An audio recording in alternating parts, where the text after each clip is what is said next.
La Côte d'Ivoire connaît une situation de crise politico-militaire depuis plus de 10 ans. Une crise née du concept d'ivoirité qui nie à bon nombre d'Ivoiriens, surtout du Nord, leur nationalité.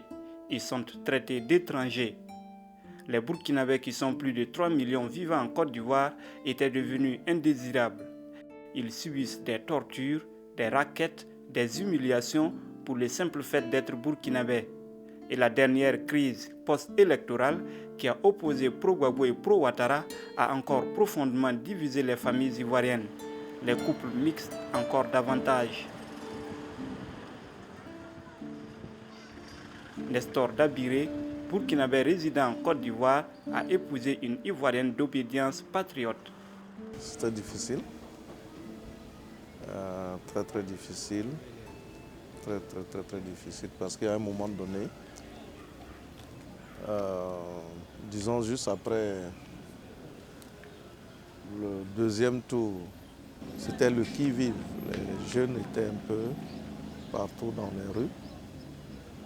Donc il arrivait même qu'ils contrôlent les pièces des passants. Donc ils ne sont pas policiers, ils ne sont pas gendarmes, ils ne sont pas habilités à faire cela, mais ils contrôlent les pièces. Et puis bon, quand ils trouvaient que votre nom n'est pas, en tout cas ne résonne pas comme pour eux, donc à partir de là vous avez des problèmes. Donc ça fait que pendant ce temps-là, notre mouvement était limité. On ne pouvait pas se permettre de se déplacer d'ici à Djamé, d'ici à Port-Boué, tout ça, même dans notre propre quartier ici à Koumassi. Et je ne pouvais pas me permettre d'aller jusqu'au 05 parce que les jeunes avaient dressé des barrages un peu partout et que, bon, ils contrôlaient les pièces. Qu'est-ce qu'on vous reprochait à vous, burkinabés particulièrement? Bon, je pense que c'est tout le mal que nous avons fait en ce moment. C'est-à-dire, Ouattara est candidat. On dit que Ouattara est burkinabé. Et à partir de là, quand on trouve un burkinabé, il a des problèmes.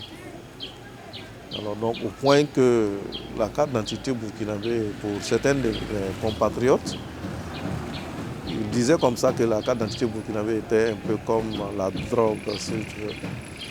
Voilà. Donc, quand on contrôle les pièces, quand vous enlevez une pièce d'identité burkinabé, c'est comme s'il y avait de la drogue sur vous. Donc, on prend la pièce, on vous fait descendre et on vous fait subir toutes les humiliations possibles.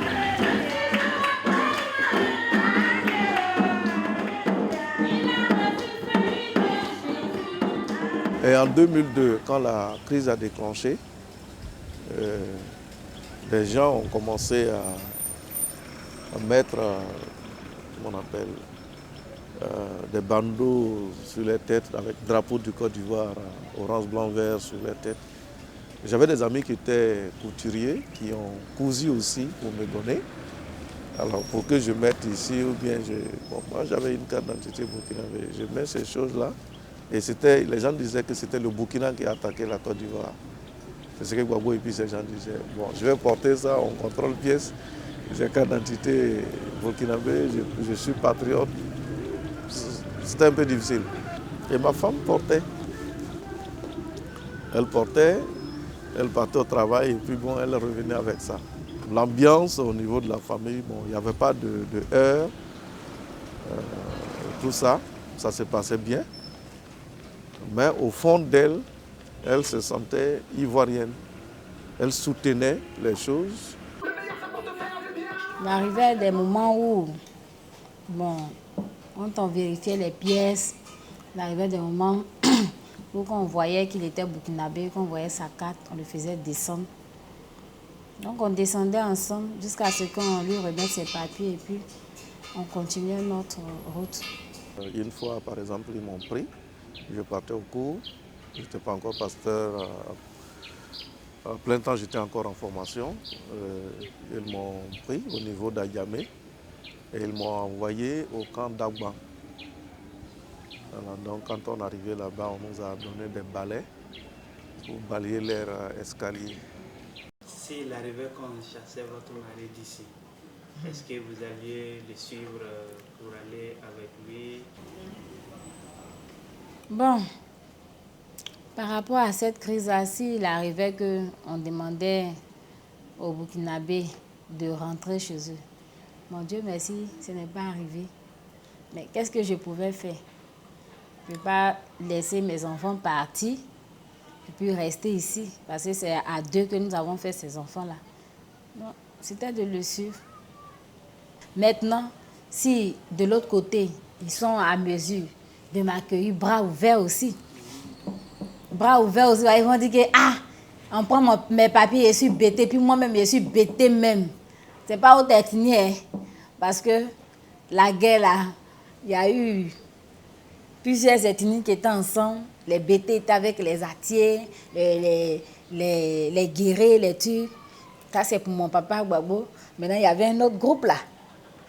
Il y avait pour Alassane, ils étaient ensemble avec les Baoulés. Moi, ma mère est Baoulé, mon papa est bêté.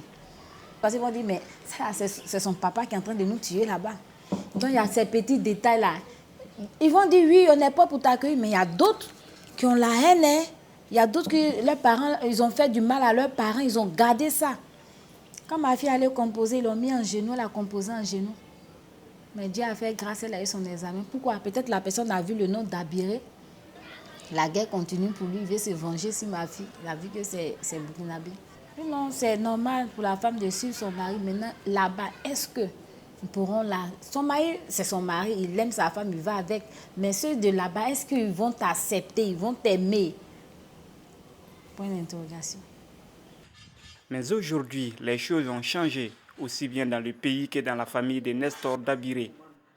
Ce qui concerne la sécurité, on peut dire que la sécurité est, si je peux le dire, est garantie. Parce qu'actuellement, quand tu arrives à Djamé, tu peux te promener comme tu veux, ce n'est plus comme avant. Et en tout cas, il y a de l'espace, ce n'est plus comme avant. Quand tu vas à Djamé, tu as peur. Ça est en train de faire un travail. En tout cas, même si tu ne l'aimes pas là, quand tu vas à Djamé, tu vois, tu es fier de lui. Donc, on espère que ça va continuer comme ça. Maintenant, c'est calme. Les gens sont contents parce que Ouattara n'est pas bavard comme Gbagbo.